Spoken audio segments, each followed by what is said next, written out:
Hello, hello, hello. Good evening, everyone. Hi, Debbie. Hi, Nana. Hi, Rodney. Hi, Richard. Hi, other Debbie. Hi, Mark. Hi, Christina. Hi, Kevin.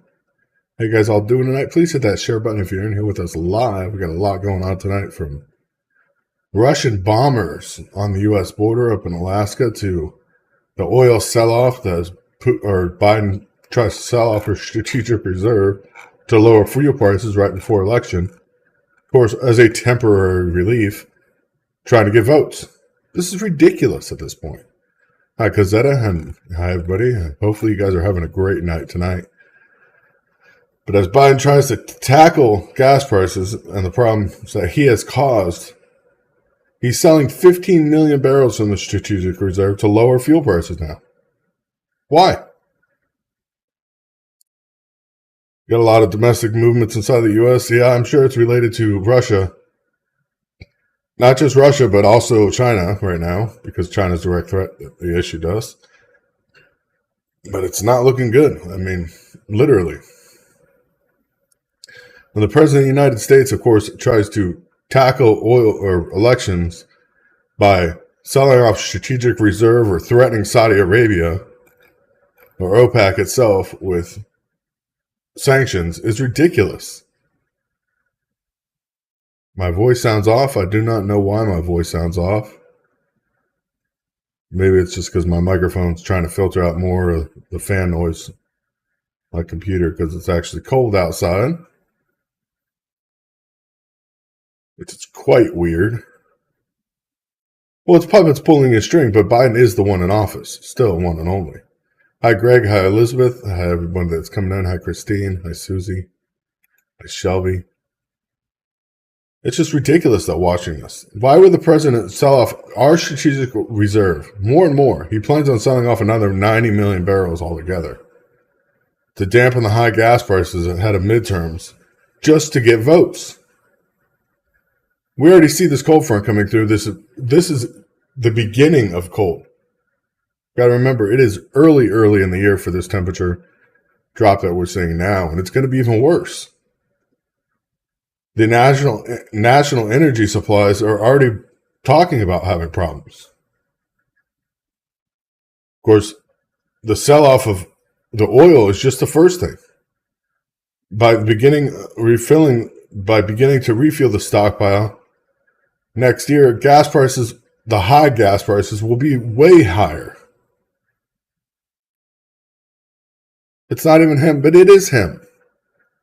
Whether he's doing it or not, he's the one that's supposed to be in charge of the office.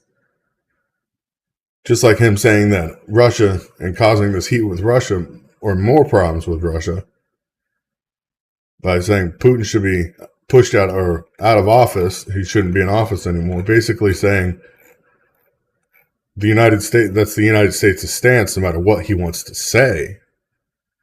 I mean, we had 2 Russian bombers today. Heavy bombers, which usually hold nuclear weapons, fly right across or right by the border of Alaska. Nobody's talking about what's happening. This is a big issue. It's 62 right now, or 61 right now here in Deerfield Beach, Florida. So South Miami. Yeah, shutting down oil and gas and selling off. I mean, it's going to get serious. Who's going to pay for heat when they can't afford it? Because that's what's going to happen. Of course, we're watching what's happening in Ukraine as everybody's saying that Ukraine's doing so well in this war, but yet today they're having massive power outages. Over 1,100 cities and towns throughout Ukraine now are without power. Even with the massive air defense that the U.S. and other allies recently supplied to President Zelensky. And Zelensky's making an urgent plea for additional air defense resources from the West in response to recent air attacks by Russia. More is not going to do anything better. Yeah, I'm in South Florida, and we're seeing temperatures that we don't even see during Christmas. So this is a problem. Zelensky's, of course, emphasized on air defense, but the problem is Even during these massive airstrikes that they've been saying taking out critical infrastructure for power in Ukraine, only 4 people have passed away. Now we can call it what we want, but those are strategic strikes. The U.S. continues to say, or U.S. leaders and Pentagon and everybody else continue to say, that Putin's at his end. He doesn't have any more tricks up his sleeve. But yet he's showing that he is fighting a war on an escalatory scale.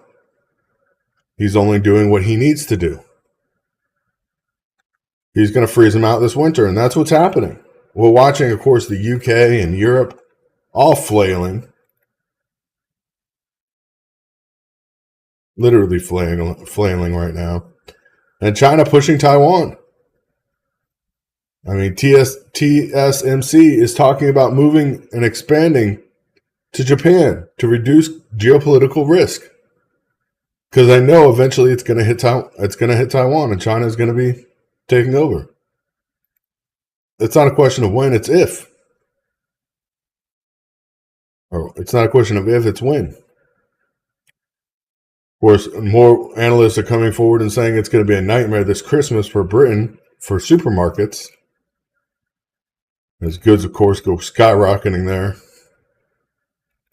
People can't afford what they already have.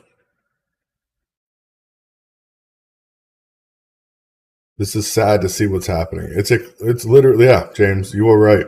I can't even say that word, but good way of putting it.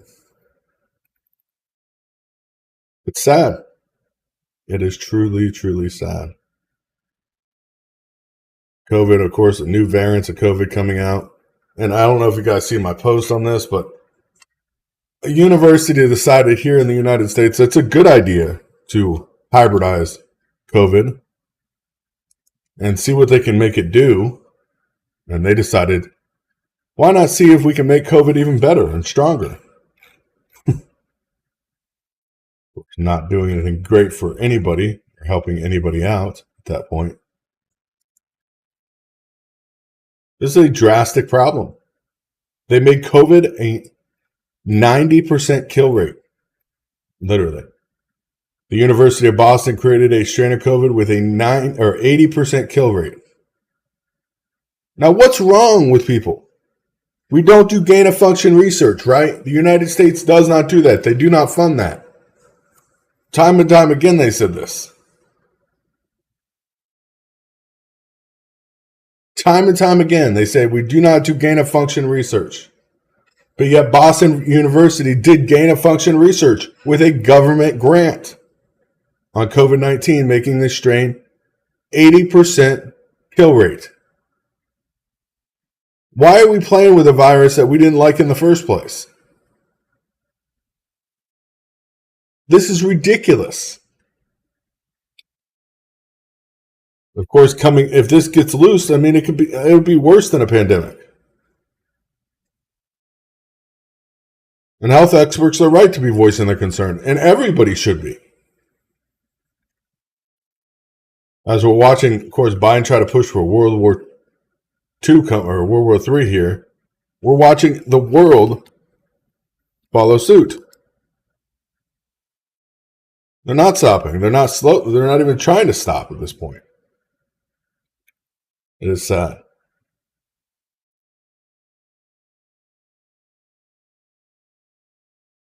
I just wish everybody could actually see what's happening and understand it's only going to get worse from here.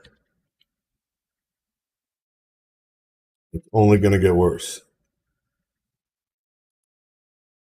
Begging for air defense systems at the same time as we're trying to create a virus that's able to kill 80% of people it gets in contact with.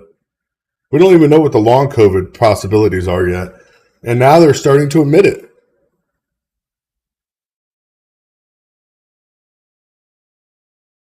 Watching what's happening to this world is crazy. Government's having crisis with money issues. Yep, I'm on YouTube, Facebook, Twitter, Twitch, DLive, everywhere. We are live everywhere on every platform. But it is crazy. Biden announcing oil to, of course, try to get midterm votes. Republicans are showing obvious gains in the House and the Senate. I mean, obvious gains. Hi, how you doing tonight? What's up, Chris? It's Billy, man. How are you? How you doing, Billy? Hey, I just got the show on. I was watching Yankee game, so I didn't catch your notification when you came on. So, Yeah. I saw something on Tucker tonight. It was very interesting, and really nobody's talking about it. I want to know what your take is.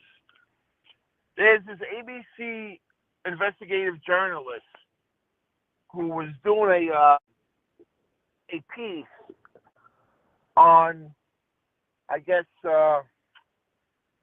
on the DOJ or something about whistleblower. Oh no, he was doing a piece on Biden's withdrawal from Afghanistan last year, and all of a sudden, this guy hasn't been heard from or seen since April.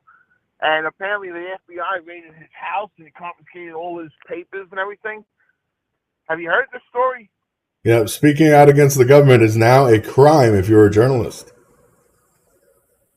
I mean, and he's not the first one. He's not the first one. I mean, where's the rest of the media? I mean, they don't close ranks for one of their own, and I mean, you don't hear anybody talking about this. And today was the first time I heard about this. It was on Tucker. He spoke about it. Well, the FBI is getting way, way overpowered. I mean, they're doing things that they shouldn't even be involved with anymore. And not only that, I mean, this is scary. You live in New York. I want to talk to you for a second about this. How do you feel about the crime rate in New York City right now going through the roof? Chris, let me tell you something, man. I'm a retired cop. I retired from the NYPD in 2016. I worked 20 years. I grew up in the Bronx and Queens. When just before I retired, I would say 2014 to 16, I worked in Midtown Manhattan. And I got to tell you, man, that whole part of Manhattan was beautiful. It was nice. It was just, I mean, you could go out. We used to love working there because we went out to all the bars and restaurants, and it was really a great place. I haven't been back to the city in a couple of years. I'm afraid to go back to the city, and I have guns.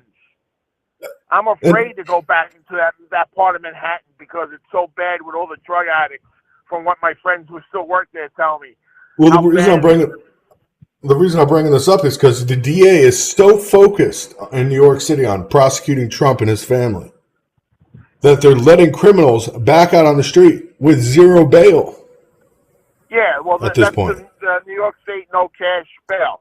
Yeah. And it was passed a couple of years ago. That went into effect 2 years ago, I think, with Cuomo and the state assembly and everything. Well, now the DA is not even prosecuting heavy crimes because they're so focused. They have basically the whole DA is focused on Trump and his family.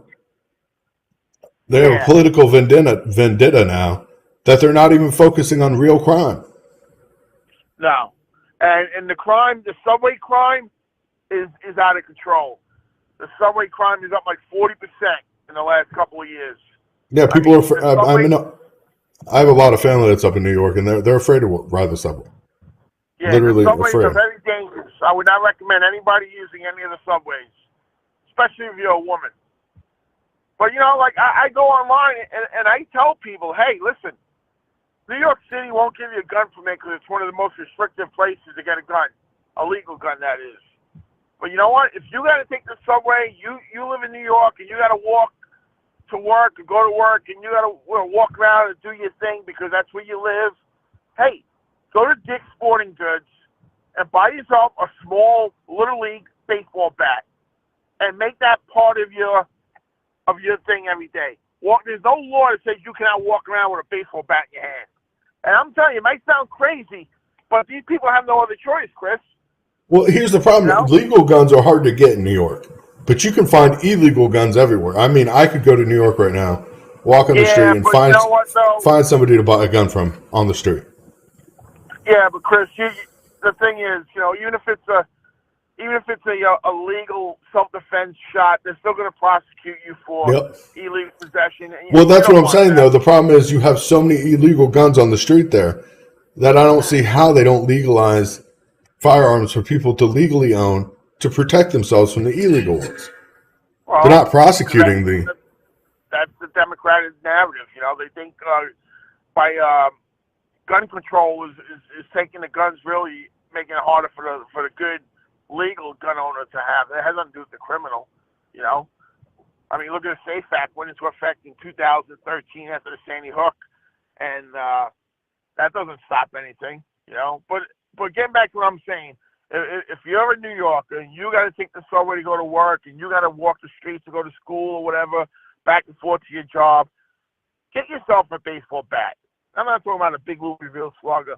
They sell the little ones that the Pee-wees, the Little Leaguers use. And you know what?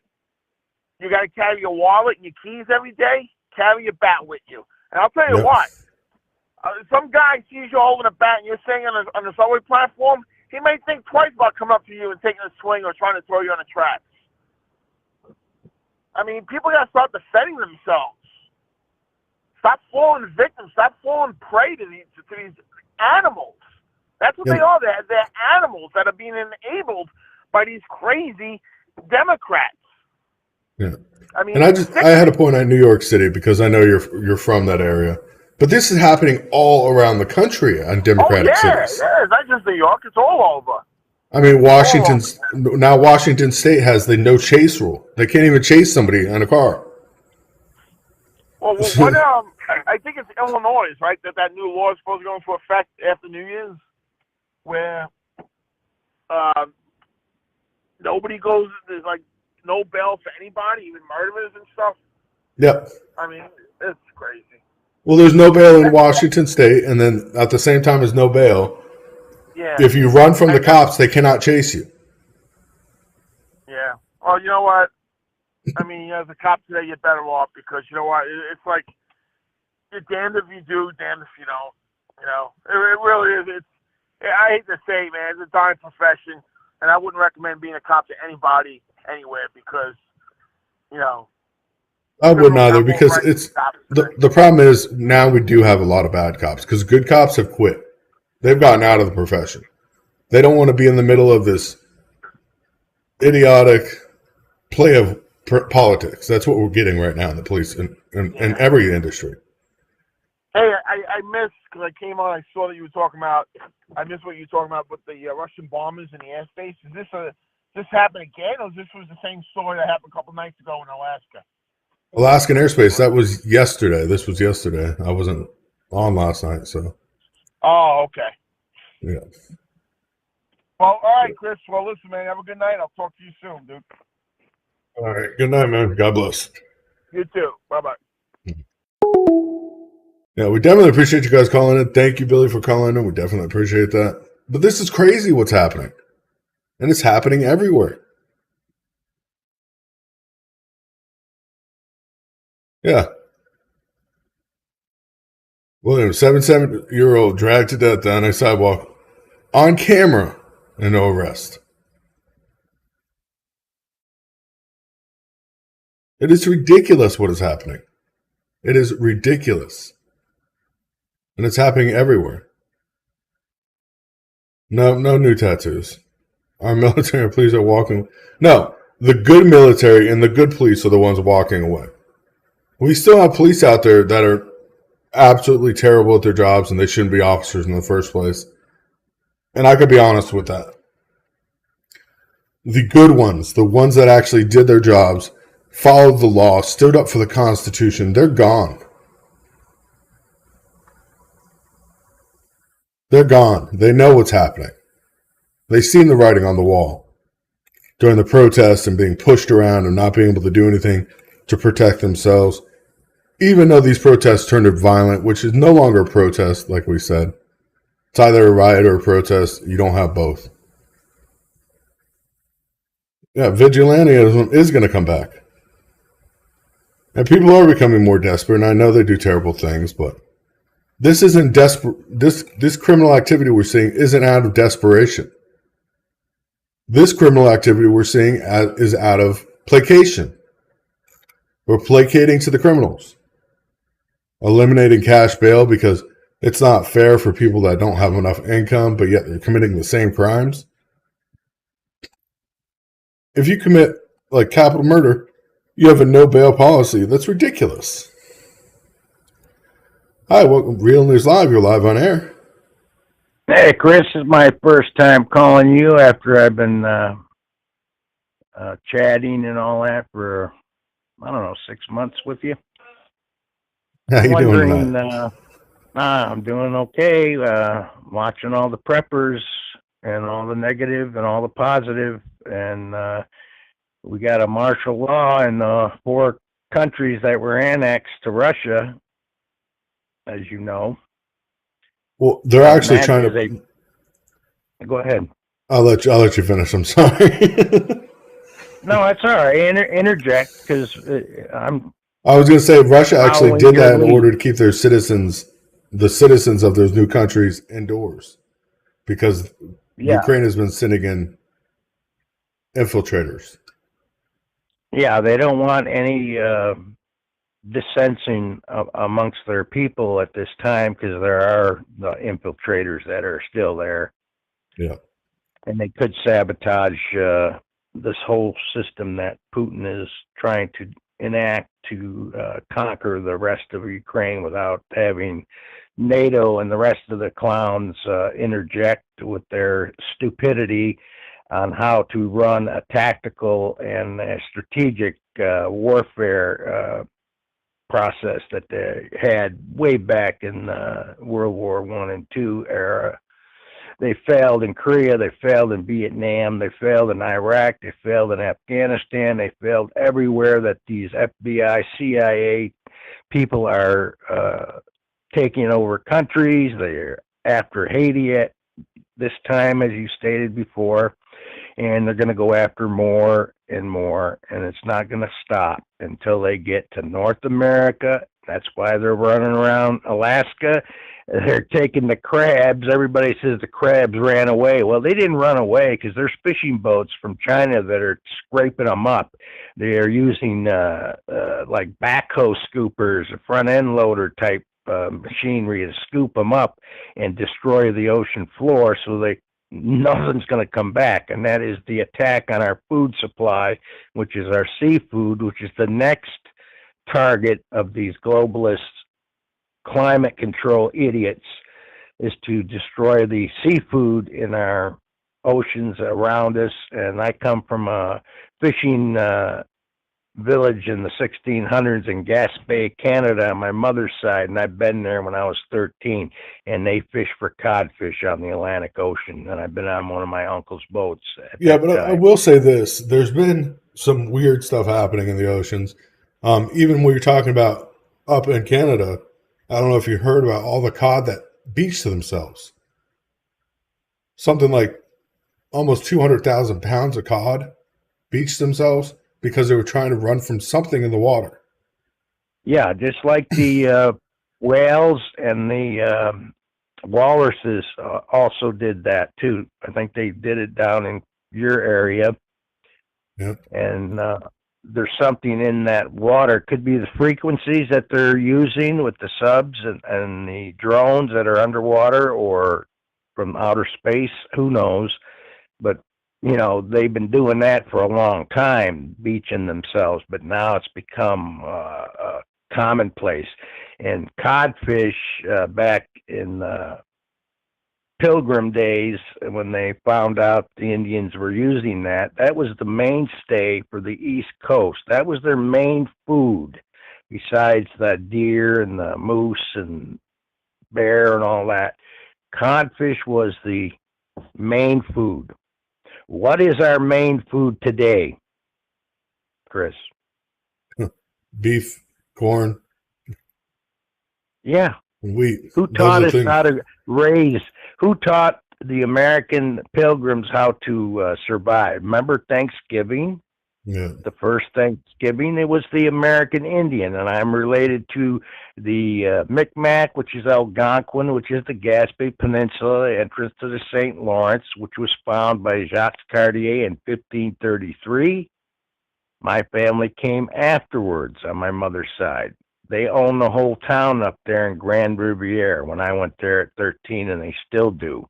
Their last name is Dubé, very common in Quebec. My great great aunt, my grandmother's mother's sister was the mayor of Montreal's wife. We buried her in 1957. So I have a connection in there. My brother's there. He's a nurse. He married a nurse in Montreal. I don't know what he's doing because he can't move out because they put that COVID crap in there. And it's just a way of life. I mean, they taught the Pilgrims how to grow the corn, how to survive in the woods, how to deal with it in Massachusetts, and then they massacred them all with smallpox and other tools of their white trade that the Indians weren't accustomed to physically or spiritually, because that's what they were trying to convert them into with the Jesuits and all that. And I was raised in a Catholic school to fight communism in Indochina, French Indochina, which I didn't have the chance to go, thank God. Yeah, but they taught us every. Go ahead. Luckily, I mean, it's just crazy though what's happening now. I mean, to watch what's happening now, and the fuel prices. I mean, this winter the average fuel bill is supposed to be around $1,000 a month. How are people supposed to afford that to heat their home? You can't. You probably won't even be able to get it. They'll be closing down because they won't have the ability to get it from vendors around the country or the world, because they're going to stop that, because that's one way to eliminate the problem, which is population, okay, which has nothing to do with the climate control, carbon footprint, or anything like that. Well, this whole population thing is I've studied. The whole population thing is BS, because the Earth can actually, like, they've done studies on how many people the Earth can support, and it's something like 20 billion people. We're not even close, or more. Yeah, or more. Look how big the United States is. We only got what 308. Let's say 380 million. Yeah. Because everybody keeps going 320, 340, 360. Yeah. I'm going 380. Okay. and look how sparse this place is, except for the larger cities where all the insanity is going on. Well, even look at China. Even China. Yeah. You look at them. China's only using pretty much maybe 30% of their country, and they have they have 100 times the population than us. 100 times our population. Yeah, their least population is in the northwest, which is outside Mongolia up there, because I had talked to a few girls that live in that area, and I've studied it since Genghis Khan conquered it and Marco Polo. It's very barren. It's very rural. They live like they've lived 100,000 years ago up there sometimes. It's by Tibet, and you know what that area is like. They use yaks for transportation and everything else. They grow their own food. They live like they should live, like we're trying to live on the homesteaders. That's what they're going back to 1600s here. And they're having problems too, as I listen to them. Yeah, well, here's the thing: as homesteaders, even if you have property, you cannot collect rainwater in a lot of states and counties. Even if your state allows it, your county may not. You cannot. That's correct. You cannot use barrel septic systems, which is proven scientifically to be just as effective as the newer septic systems. Correct. You cannot put outhouses on properties anymore in a lot of places. Nope. Okay, so you have to be hooked up to the power grid. Yeah, I remember Billy saying how to dig a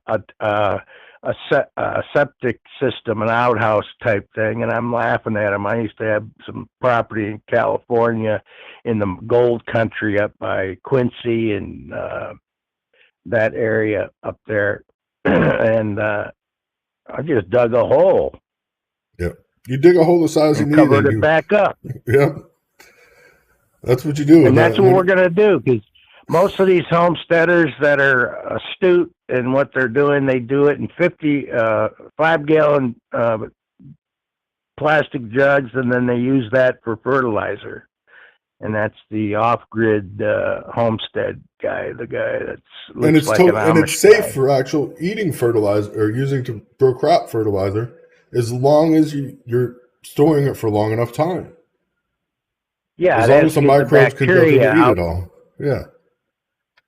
That's to get the bacteria out, because during the Nam they used to use the punji sticks, and they used to urinate and defecate on them, which made the units more dangerous because of the poison and the bacteria, and that usually killed the person who ever stepped on them or fell on them real quick, like, unless they got antibiotics real quick. Yeah, you see it in the war movies when they see that, especially the Green Berets with John Wayne.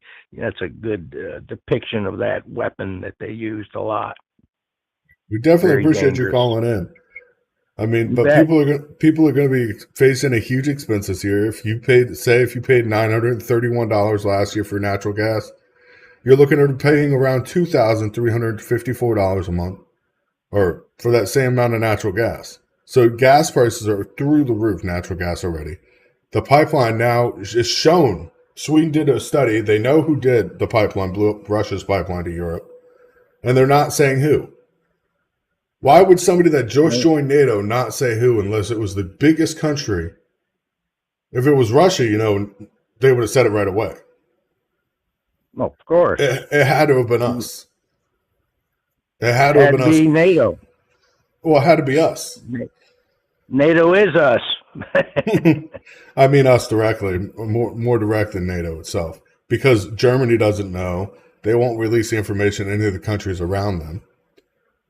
I mean, Well, of course, NATO is the buffer for our enacts of devious things in the world. And back in after 1947, when NATO was formed, with Truman and that, it went to Eisenhower, and Eisenhower's the one that warned everybody about what's happening with this industrial bull crap. And he's the one that started Vietnam back in 1954 and all that good stuff after Korea. And it's what it is. I mean, you can go back to the Civil War and look how Lincoln screwed up the whole country. yeah. If you study that American history, which these kids nowadays don't even know who Lincoln was. Yeah. They desecrated his memorial during the Antifa madness. Yeah, that was just ridiculous. We're in deep trouble. Our gas here in Nevada and Las Vegas, which I'm not from, 70 miles north of there in the boonies. I got 10 miles separating me from the town where I live in. That's my last stand, and I'm prepared as best I can for it. And the gas is over $5.50 a gallon, and here it's like $4.60 to $8. It was $5 2 weeks ago. No, it'll be going And it back keeps up. vacillating. It'll go back up Keeps right after vacillating. elections. After the 4th, Oh, we don't you will see even know. gas prices We- drastically increase. We don't even know if there's going to be an election. They still have time. Early voting started today in Nevada, and we're a blue state with that idiot Sisolak following Gavin Newsom's nonsense, and another state. I think. Well, Nevada is a blue state, but it's leaning red right now. Believe it or not. Well, Looking yeah, at we picking got up an old. 2 House members from. If it happens, 2 House members are swinging there, so it looks like Yeah, we're going and to 2 pick up. senators. Yeah. Well, And the governor. And the governor. Well, I mean, those Governor are is being the hit. Republican people. I mean, the votes, though, will actually pick up 2 House members total. Throw out all Right. the votes there, which will be good because we need those. Well, So, because right the now, whole my state has projection is changed. the House will take by about 14 seats, and the Senate we're only going to Yeah. take by one seat, 51 in Senate. So that's a majority. that's all we need. Yep. And they can't stop it, but they're going to try. And if they do a madness, martial law crap like Putin started, that's an indicator. That is an indicator of martial law coming to America soon, but we got to hope that we don't get into this war. We don't get entrenched in it before this election's take We control. You can't afford it, especially with the strategic oil being eliminated. You can't fight a war without the oil unless you have places in the world, like the Japanese tried and the Germans tried. They went after the oil in South America. The Japanese went in Singapore, everywhere to get oil. That's what the wars are being fought for. They don't want to nuke anybody. That'll destroy them. I don't care if they're 1,000 feet in solid granite. They ain't coming up for 100,000 years plus if it goes that way. It's called mutual assured destruction, as everybody knows. And that was taught to us when we were 8, 7 years old. Duck and cover, eat your crackers, civil defense, the whole 9 yards. We are the baby boomers that are the only ones that are going to fight. And these cops, the ones out here, these sheriffs are all punks. They know me. I've been here for 29 years. I've run for the office. I've run for all other offices, and they don't want people like us in those offices because we don't take crap. We don't take crap. I go to these meetings. I've videoed them for 20 years. And when I say something in those meetings... The good cops have left, like I was saying before. The only ones that are left are the ones that don't care about the Constitution and just want to have power trips. They don't even know what the Constitution is. In my car, I carry the Bill of Rights on my windshield and the Constitution, and that's it. But God bless you. Thank you for calling in, man. We definitely appreciate it. You bet. Good talk. Good talk for the first time, huh? Yeah, good talk. We definitely appreciate you guys calling in and sharing with us. Yeah, more people need to call in and voice their opinions. They shouldn't be scared, because you can talk about anything and you lead us off, and you've already done that. And that's why I said, well, let me call in now after listening to Billy with the cops and all that. And he wants to carry a bat. Well, we were taught to carry bats when we were young kids by the mobsters up in upstate New York. Yeah. Okay. Yeah.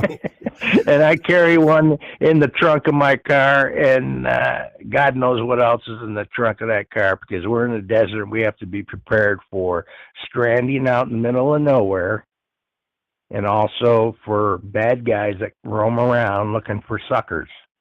Yeah. And I don't look like a sucker. I look like a linebacker. And I'm an old boy, old school boy. Yeah, taught by the nuns. Was beaten at 8 years old. 7 years old was worse. Oh, little sister. She beat the hell out of me, man. Box your ears, hit your knuckles. But I always sat in the front seat, and I had to because I wanted to learn. And I didn't follow their bull. Yeah. Okay? And that takes guts, and it takes work. And I relate that to my dad, who was a chaplain's assistant in the Air Force after Korea, and my mother, and my grandparents, who lived through the Depression and all that, and had farms, and they all worked for the railroad, brother, on my dad's side. Yeah, well, that's hard work. They didn't know what starvation was. They didn't know what the Depression was, because they worked, because they had to transport stuff all the time in New York Central. My great-grandfather put 54 years in and never missed a day, and he got a pin from the vice president that came up 400 miles and gave it to him, and I've got the original article. And they asked him, how come you didn't want to go on the road, William Bissonnette? Get the name, Bissonnette. He said, I don't want to miss my wife's good cooking. Now, what do you talk about that? That's a real man. And he walked to work from the big farmhouse, because that's where the roundhouse was, and he fixed those engines. And that's my history. Plain and simple. We're Indian and French, Canadian, and I've taken it all the way back to Europe through that crazy ancestry nonsense, and my parents and all that, and grandparents. So you have to study your own history to get along in this world, and you have to know history of the world, and unfortunately people don't get that. I got it. I learned everything about every country, every continent, how they eat, their religion, what they do, and they focused on French Indochina, which is Vietnam, Cambodia, Laos, Burma, and Korea. and China and the history of the world, the wars, everything. And by the time I was 9 years old, I was a man. And by 10, well, geez. And my father taught me how to work since I was 5. You shovel the snow, taught me how to ski when I was 4 years old. I've raced just like the Olympics, always in the paper. Boy, did I get a lot of flack from that, from my co-students and all that. Yeah, we definitely appreciate you calling in, man. All right, keep up the good work. I'll let you guys go and enjoy the evening. Peace out. All right. God bless. Good night. You bet. God bless you all. Yeah, it's crazy. And Teresa, you're right. I wouldn't be surprised if we go to open some of those silos at some point and there's not going to be anything in them. That's going to be the question. Where did they go? We know Hillary Clinton sold nuclear material directly to Russia in massive quantities. It's on the books. Nobody wants to admit the problems. This is a serious problem. And if the feds raise the rates again, forget our money being worth anything. I mean, this is crazy, but this is where we're at.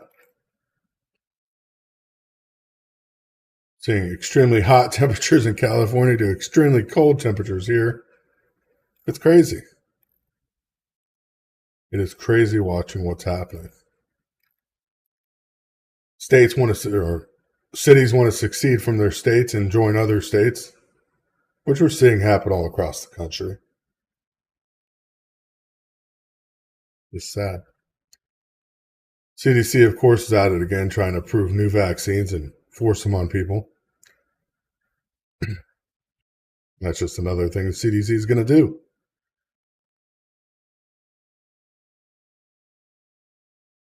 And of course, as more actions outlined today, though, besides the reducing or releasing barrels of fuel to lower energy costs before elections.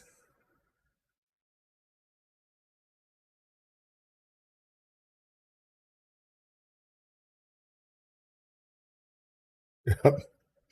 Russia, of course, is going to do that.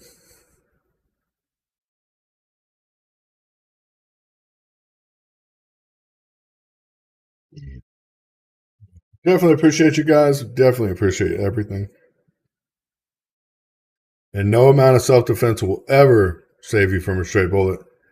And that is very true, Susie. But the problem is there's not enough people out there trained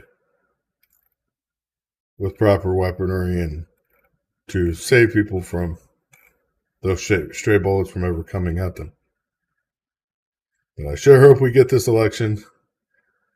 Sure hope everything goes as planned. It's crazy watching what's happening, but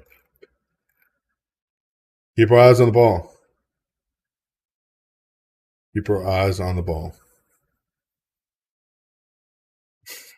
Flamethrowers are used for weed control, and they are totally fine, Jeffrey.